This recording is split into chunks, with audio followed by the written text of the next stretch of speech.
तौर पर हम सब यही मानते हैं कि जब किसी व्यक्ति की सांस रुक जाती है और हृदय काम करना बंद कर देता है तो जीवन का पूर्ण अंत हो गया। जीव विज्ञान भी तो हमें यही सिखाता है। सही कहा। लेकिन यहाँ एक बहुत बड़ा विरोधाभास है जिस पर हम सबको विचार करना चाहिए। अगर मृत्यु के बाद शरीर में कोई ऊर्जा बचती ही नहीं है तो ऑर्गन डोनेशन यानी अंगदान कैसे संभव है? वही ना, वो कौन सी शक्ति है जो एक मृत शरीर के भीतर भी एक हृदय या एक किडनी को घंटों तक जिंदा रखती है ताकि उसे किसी दूसरे शरीर में ट्रांसप्लांट किया जा सके? ये एक ऐसा प्रश्न है जो आधुनिक विज्ञान और प्राचीन रहस्यों के बीच एक सीधा टकराव पैदा करता है। और इसी रहस्य को सुलझाने के लिए आज हम इस विस्तृत चर्चा में प्रवेश कर रहे हैं। आज का हमारा ये गहन अध्ययन पूरी तरह से गायत्री चैतन्य पर आधारित है। अनीता अरविंद सराफ द्वारा प्रस्तुत इस ज्ञान के माध्यम से आज हम जीवन को चलाने वाली वास्तविक शक्ति यानी प्राण और विशेष रूप से पंच प्राण के संसार में कदम रखेंगे। बिल्कुल, हमारा मुख्य उद्देश्य यही समझना है कि हमें जीवित रखने वाली वो अदृश्य ब्रह्मांडीय ऊर्जा असल में कैसे काम करती है। क्योंकि हम अक्सर देखते हैं कि गायत्री मंत्र केवल ज्ञान की प्रार्थना नहीं है, बल्कि ये प्राण की रक्षा का भी आह्वान करता है। तो चलिए इसी बुनियादी सवाल से शुरुआत करते हैं। क्या हम जिसे आम भाषा में सांस कहते हैं, जैसे ऑक्सीजन का अंदर जाना और कार्बन डाइऑक्साइड का बाहर आना, क्या वही प्राण है? देखिए, यहीं से सारी गलतफहमियों की शुरुआत होती है। आधुनिक विज्ञान श्वास को केवल गैस के आदान प्रदान के रूप में देखता है, लेकिन गायत्री चैतन्य के अनुसार श्वास और प्राण किसी भी दृष्टिकोण से एक नहीं है। मतलब सांस तो केवल एक भौतिक रूप है, एक स्थूल वाहन है, जबकि प्राण वो अत्यंत सूक्ष्म तत्व है जो उस वाहन पर सवार होकर हमारे भीतर प्रवेश करता है। एकदम सही कहा।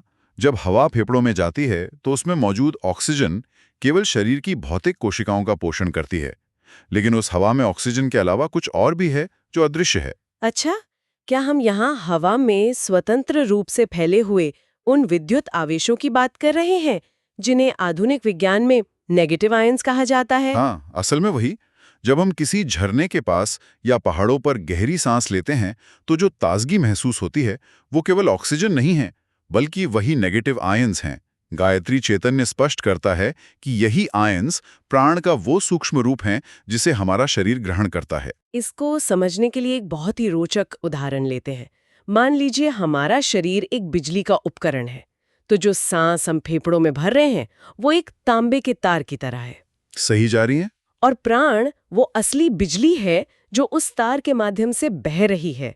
तार के बिना बिजली प्रवाहित नहीं हो सकती, इसलिए सांस लेना आवश्यक है, लेकिन तार अपने आप में बिजली नहीं है। और उस तार वाली उदाहरण को अगर थोड़ा और आगे ले जाएं, तो जब तक वो बिजली उपकरण के भीतर सही सर्किट में नहीं बहेगी, उपकरण काम ही नहीं करेगा। उच्छ्वास और निश्वास केवल वो माध्यम है जो ब्रह्मांड की इस विद्युतीय ऊर्जा को शरीर के भीतर खींचते हैं। तो अब असली सवाल ये आता है कि ये ऊर्जा अंदर जाकर आखिर काम कैसे करती है? हमारे शरीर के किन हिस्सों में जाकर ये अपना कार्य संभालती है? प्राण के इस जटिल प्रवाह को समझने के लिए गायत्री चैतन्य में शरीर की तुलना एक अत्यंत सुरक्षित और मजबूत किले से की गई है। इस किले को आपोर्तलोक कहा गया है। आपोर्तोलोक, ये शब्द अपने आप में बहुत गहरा लग रहा है। हाँ, आपोर्तलोक का अर्थ है एक ऐसा अभेद्य स्थान जहां ब्रह्मांडीय ऊर्जाएं सुरक्षित रूप से निवास कर सकती हैं और जहां से जीवन का संचालन होता है। यानी एक किला जिसके प्रबंधन के लिए अलग-अलग विभाग होते हैं, और शायद इसीलिए प्राण एक होने के बावजूद अपने कर्मों के आधार पर 5 अलग-अलग रूपों में बटा हुआ है, जिन्हें हम पंच प्राण कहते हैं। बिल्कुल। किले की व्यवस्था को ठीक से चलाने के लिए ये विभाजन अनिवार्य है। तो किले का सबसे पहला और प्रमुख रूप है प्राणवायु। ये हमारे हृदय में स्थित है और इसकी गति ऊर्ध्वमुखी यानी ऊपर की ओर होती है। तो श्वास को भीतर खींचना और हृदय की धड़कन को नियंत्रित करना इसी का काम है, राइट? एग्जैक्टली, हाँ। और इस किले में प्रवेश के लिए इस पहले द्वार का मार्ग हमारी आंखें हैं और इसके अधिष्ठाता देवता सूर्य हैं। यहाँ एक बात स्पष्ट करनी जरूरी है। जब हम देवताओं की बात करते हैं तो ये कोई कर्मकांडीय प्रतीक मात्र नहीं है, बल्कि ब्रह्मांडीय ऊर्जा के विशिष्ट स्रोत हैं। जैसे सूर्य जीवन और प्रकाश का मूल स्रोत है। सही कहा। अब दूसरे रूप पर आते हैं जो है अपान। ये शरीर के निचले हिस्से यानी गुदा में स्थित है। इसकी गति अधोमुखी यानी नीचे की ओर होती है। तो इसका काम शरीर से सभी प्रकार के विषाक्त पदार्थों और अपशिष्ट को बाहर धकेलना है, एक तरह से वेस्ट मैनेजमेंट। लेकिन यहाँ एक दिलचस्प विरोधाभास है। कैसा विरोधाभास? गायत्री चैतन्य कहता है कि अपान का द्वार वायु है और इसके देवता अग्नि हैं। अब ये समझना थोड़ा मुश्किल है, वायु द्वार कैसे हो सकती है और अग्नि का मल विसर्जन या गंदगी बाहर निकालने से क्या संबंध हो सकता है? देखिए, ये बहुत ही सूक्ष्म बिंदु है। अग्नि हमेशा रूपांतरण का प्रतीक है। जो कुछ भी अग्नि में डाला जाता है वो भस्म होकर अपने सबसे बुनियादी रूप में आ जाता है। शरीर के भीतर जो भोजन पचता है वो एक प्रकार की जातराग्नि के कारण ही संभव है। अच्छा, तो जब ऊर्जा अवशोषित हो जाती है तो जो शेष बचता है उसे अग्नि के ही प्रभाव से शरीर के बाहर ढकेला जाता है? हाँ, और जहां तक वाणी के द्वार होने की बात है, वाणी हमारे भीतर के मानसिक और भावनात्मक अपशिष्ट को बाहर निकालने का सबसे बड़ा माध्यम है। जब मनुष्य अपने भीतर की कुंठा या क्रोध को शब्दों के माध्यम से बाहर निकालता है तो वो एक प्रकार का मानसिक विसर्जन ही है जो अपान के माध्यम से होता है। अरे वाह, ये एक बिल्कुल ही नया नजरिया है। शरीर का भौतिक कचरा और मन का कचरा दोनों एक ही प्रणाली द्वारा नियंत्रित हो रहे हैं। अब तीसरे रूप की ओर बढ़ते हैं, जो है उदान। ये हमारे गले में स्थित है और इसकी गति भी ऊपर की ओर है। गायत्री चैतन्य के अनुसार उद्दान हमारे विचार, वाणी और शरीर की अनैच्छिक क्रियाओं को नियंत्रित करता है। अनैच्छिक क्रियाएं जैसे अचानक छींक आना, दकार आना या भावनाओं के अतिरेक में आंसू आना। लेकिन इसका द्वार हमारी बुद्धि है और देवता आकाश ब्रह्मा है। फिर से वही सवाल उठता है, छींक या आंसू जैसी पूरी तरह से शारीरिक प्रतिक्रियाओं का बुद्धि या आकाश ब्रह्मा से क्या कनेक्शन हो सकता है? इसे ऐसे समझिए कि आकाश विस्तार का प्रतीक है और बुद्धि वो उपकरण है जो असीमित विचारों को जन्म देती है। जब हमारे शरीर या मन में कोई अचानक अवरोध पैदा होता है तो उद्दान वायु उस अवरोध को तोड़ने के लिए इन्हीं अनैच्छिक क्रियाओं का सहारा लेती है। यानी छींक या आंसू केवल भौतिक तरल पदार्थ नहीं है, वे शरीर के भीतर बने अत्यधिक दबाव को आकाश की ओर मुक्त करने की प्रक्रियाएं हैं। बिल्कुल सही पकड़ा। उड़ान हमारे शरीर और मन को हल्का रखता है ताकि बुद्धि बिना किसी दबाव के ब्रह्मांडीय चेतना के साथ जुड़ सके। उड़ान का एक और सबसे रहस्यमयी कार्य है जो सीधे मृत्यु से जुड़ा है, लेकिन उस पर हम थोड़ी देर में विस्तार से आएंगे। जरूर, उससे पहले हमें चौथे रूप को समझना होगा, जो है व्यान। देखिए, ये किसी एक स्थान पर केंद्रित नहीं है बल्कि पूरे शरीर में व्याप्त है। इसकी गति सर्वमुखी है, यानी ये हर दिशा में बहता है। और इसका मुख्य कार्य रक्त, ऑक्सीजन और पोषक तत्वों को शरीर की हर एक कोशिका तक पहुंचाना है। इसका द्वार हमारे कान है और देवता दिग्देवता हैं। अगर हम उस किले वाले रूपक पर वापस जाएं, तो व्यान कोई मॉडर्न लॉजिस्टिक्स नेटवर्क नहीं है, बल्कि किले के भीतर जीवन शक्ति का वो निर्बाध प्रवाह है जो दिशाओं के देवताओं द्वारा किले के हर कोने, हर सैनिक यानी हर कोशिका तक रसद पहुंचाता है। सही तुलना की। और अंत में पांचवा रूप है समान। ये हमारी नाभि में स्थित है और इसकी गति समानमुखी है। तो ये मुख्य रूप से हमारे पाचन तंत्र को नियंत्रित करता है और हमारे द्वारा खाए गए भोजन को रक्त और ऊर्जा में बदलने की जटिल प्रक्रिया को संभालता है। हाँ, इसका द्वार हमारा मन है और देवता पर्जन्य है। एक सेकंड, पर्जन्य तो वर्षा या बादलों के देवता हैं। उनका नाभि और पाचन की अग्नि से क्या संबंध हो सकता है? ये तो बिल्कुल दो विपरीत तत्व लग रहे हैं। सतह पर देखने में ये विपरीत लगता है जरूर, लेकिन इसकी गहराई में एक बहुत सुंदर ब्रह्मांडीय नियम छिपा है। जैसे पर्जन्य यानी बारिश सूखी धरती को सींचकर उसमें से नया जीवन और अन्न पैदा करती है, अच्छा, ठीक वैसे ही समान वायु हमारे नाभि क्षेत्र में भोजन को सींचकर उसमें से रक्त, मज्जा और जीवन ऊर्जा का निर्माण करती है। बिल्कुल, ये शरीर के भीतर की एक सूक्ष्मतम वर्षा है जो हमारे अस्तित्व को हरा भरा रखती है। ये बहुत ही स्पष्ट करने वाला तथ्य है। लेकिन यहाँ एक व्यवहारिक सवाल आता है, अगर किसी कारण से इस नाभि में स्थित समान में कोई असंतुलन आ जाए तो क्या होगा? क्या किले का केवल एक हिस्सा प्रभावित होगा? गायत्री चैतन्य इस बात पर बहुत बल देता है कि इनमें से किसी एक के भी बिगड़ने से पूरा का पूरा किला ताश के पत्तों की तरह ढहने लगता है। अगर समान वायु असंतुलित हो जाए तो भोजन से ऊर्जा का निर्माण रुक जाएगा। तो जब ऊर्जा ही नहीं बनेगी तो व्यान वायु पूरे शरीर में क्या परिवहन करेगी? रसद का अभाव होते ही हृदय में स्थित प्राण वायु कमजोर पड़ जाएगी। सही दिशा में सोच रही हैं, जिससे दिल की धड़कन अनियमित हो जाएगी और अचानक भारी कमजोरी महसूस होगी। ये पांचों प्रणालियां स्वतंत्र नहीं हैं, ये एक ही ब्रह्मांडीय ऊर्जा के 5 हाथ हैं जो एक दूसरे को थामे हुए हैं। कि मृत्यु के समय भौतिक शरीर से सूक्ष्म शरीर को अलग करने का कार्य यही उड़ान वायु करती है। हाँ, ये जीवन का सबसे अंतिम और निर्णायक कार्य है। तो इस बात से एक बहुत ही गहरा सवाल पैदा होता है, क्या मृत्यु से पहले भी ये प्राणमय कोश, ये ऊर्जा का आवरण कभी शरीर से बाहर जा सकता है? ये एक ऐसा क्षेत्र है जहां आधुनिक विज्ञान और अध्यात्म अक्सर आमने सामने आ जाते हैं। गायत्री चैतन्य बहुत ही स्पष्ट रूप से ऐसे 5 विशिष्ट क्षणों का वर्णन करता है जब प्राणमय कोश अस्थायी या स्थायी रूप से भौतिक शरीर से बाहर निकलता है। अच्छा, तो पहला क्षण कौन सा है? पहला क्षण है गहरी ध्यान या तपस्या की अवस्था।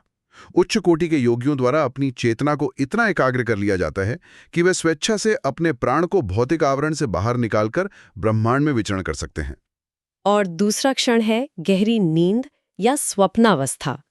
इस अवस्था में सूक्ष्म शरीर की यात्रा होती है, जिसे लोग एस्ट्रल ट्रैवल कहते हैं। लेकिन यहाँ विज्ञान का एक कड़ा तर्क सामने आता है। कैसा तर्क? आधुनिक न्यूरोबायोलॉजी तो यही कहती है कि सपने केवल हमारे दिमाग के न्यूरोलॉजिकल एक्टिविटी है, रसायनों और न्यूरॉन्स का खेल है जो दिन भर की यादों को व्यवस्थित कर रहे हैं।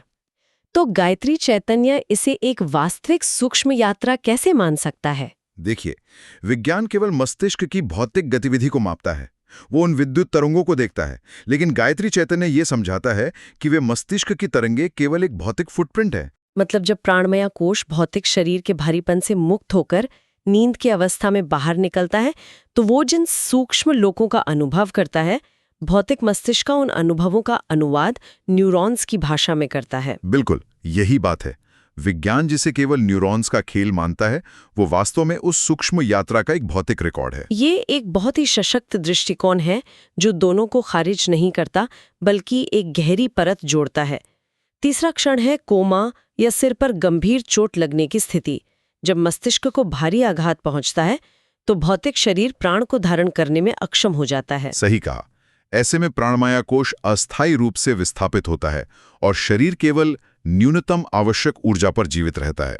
इन सब में मुझे चौथा बिंदु सबसे अधिक चौंकाने वाला लगा, एनेस्थीसिया के दौरान प्राण का अलग होना।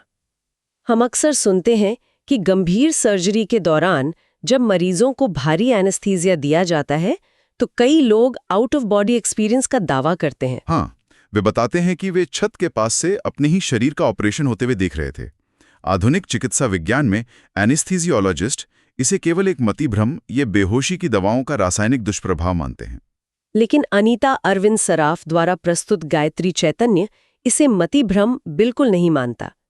ये प्राणमय कोश के अस्थायी रूप से अलग होने की एक सटीक और वैज्ञानिक आध्यात्मिक प्रक्रिया है। बिल्कुल, जब कृत्रिम रसायनों द्वारा भौतिक शरीर के नर्वस सिस्टम को पूरी तरह से सुन्न और निष्क्रिय कर दिया जाता है, तो वो शरीर प्राण को जकड़े रखने में असमर्थ हो जाता है। परिणाम स्वरूप प्राणमय कोश कुछ समय के लिए उस भौतिक आवरण से बाहर आ जाता है। वो चेतना शरीर के बाहर से सब कुछ देख और सुन रही होती है। यह कोई भ्रम नहीं है, बल्कि प्राण के अपने भौतिक वाहन से अलग होने की एक वास्तविक घटना है। और पांचवा क्षण है मृत्यु का समय, जब उड़ान वायु इस प्राणमय कोश को स्थायी रूप से शरीर से बाहर निकाल देती है और वापसी का कोई मार्ग नहीं बचता। और यहीं पर आकर हम चर्चा की शुरुआत में उठाए गए उस विरोधाभास पर वापस पहुंचते हैं। अगर मृत्यु के समय प्राण हमेशा के लिए शरीर छोड़ देता है, जिसे हम आम भाषा में प्राण पखेरु उड़ जाना कहते हैं, तो अंगदान की प्रक्रिया कैसे सफल होती है? अंग जिंदा कैसे रहते हैं?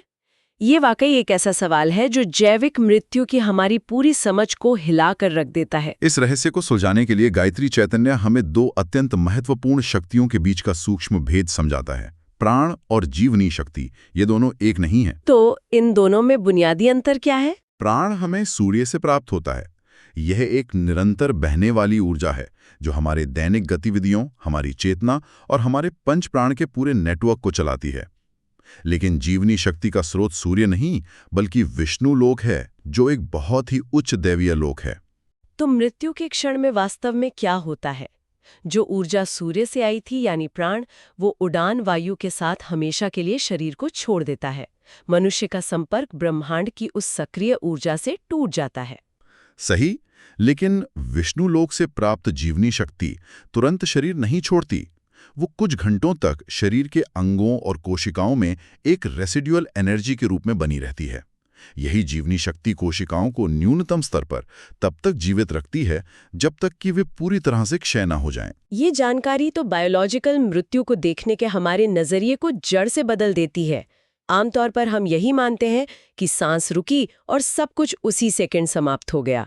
लेकिन यहाँ हमें पता चलता है कि जीवन का अंत एक झटके में नहीं होता। बिल्कुल नहीं होता। प्राण के चले जाने के बाद भी जीवानी शक्ति के रूप में एक और सूक्ष्मतम परत मौजूद होती है, और इसी कारण ऑर्गन ट्रांसप्लांट संभव हो पाता है। यह विज्ञान और अध्यात्म का कितना अद्भुत संगम है। वाकई, जीवन की परतों की ये व्याख्या हमें हमारे अस्तित्व की गहराई तक ले जाती है, और इसी गहराई में हमें दो और शक्तियों को समझना चाहिए जिनका जिक्र गायत्री चैतन्य में किया गया है, कुंडलिनी और विश्व चैतन्य। अक्सर लोग प्राण और कुंडलिनी को एक ही मान लेने की भूल करते हैं, जबकि इन दोनों की प्रकृति पूरी तरह से अलग है। अगर हम भौतिक विज्ञान की भाषा का उपयोग करें तो कुंडलिनी हमारे रीढ़ की हड्डी के निचले हिस्से में मौजूद एक सुप्त या स्थिर ऊर्जा है। ये एक पोटेंशियल एनर्जी है जो तब तक शांत रहती है जब तक उसे जगाया न जाए। और प्राण वो सक्रिय गतिज ऊर्जा है, यानी किनेटिक एनर्जी, जो निरंतर शरीर में बह रही है। बिना प्राण के प्रबल और शुद्ध प्रवाह के उस सुप्त कुंडलिनी को जागृत करना असंभव है। प्राण वो हथौड़ा है जो कुंडलिनी के द्वार पर दस्तक देता है। इसी तरह प्राण और विश्व चैतन्य के बीच का अंतर भी बहुत कुछ स्पष्ट कर देता है। विश्व चैतन्य संपूर्ण सृष्टि का विशाल महासागर है। वो असीम है, अनंत है, जो पूरे ब्रह्मांड को अपनी गिरफ्त में लिए हुए हैं। जबकि प्राण उस विशाल महासागर की केवल एक छोटी सी बूंद है जो हमें जीवन दे रही है। यही प्राण है जो वो अदृश्य तार है जो हमें मनुष्यों को उस अनंत विश्व चैतन्य से जोड़ कर रखता है। अगर हम इस पूरे विस्तृत अध्ययन का सार निकालें तो गायत्री चैतन्य हमें यही सिखाता है कि प्राण को केवल हवा खींचना और छोड़ने की एक यांत्रिक क्रिया तक सीमित समझना भारी भूल है। सही बात है। ये कोई साधारण वायु नहीं है, बल्कि 5 शक्तियों का एक अत्यंत जटिल, सुव्यवस्थित और संवेदनशील नेटवर्क है जो शरीर रूपी किले का संचालन कर रहा है। और सबसे बड़ी बात यह है कि गायत्री चैतन्य केवल इस प्रणाली का वर्णन करके नहीं रुकता। ये बताता है कि इन 5 तत्वों को समझकर जो उपासना की जाती है, जिसे पंचमुखी गायत्री उपासना कहा जाता है, उससे मनुष्य के भीतर अद्भुत परिवर्तन आते हैं। तो जब मनुष्य अपने प्राण को साध लेता है तो उसे केवल एक निरोगी काया ही नहीं मिलती, बल्कि उसे 3 विशेष गुण प्राप्त होते हैं।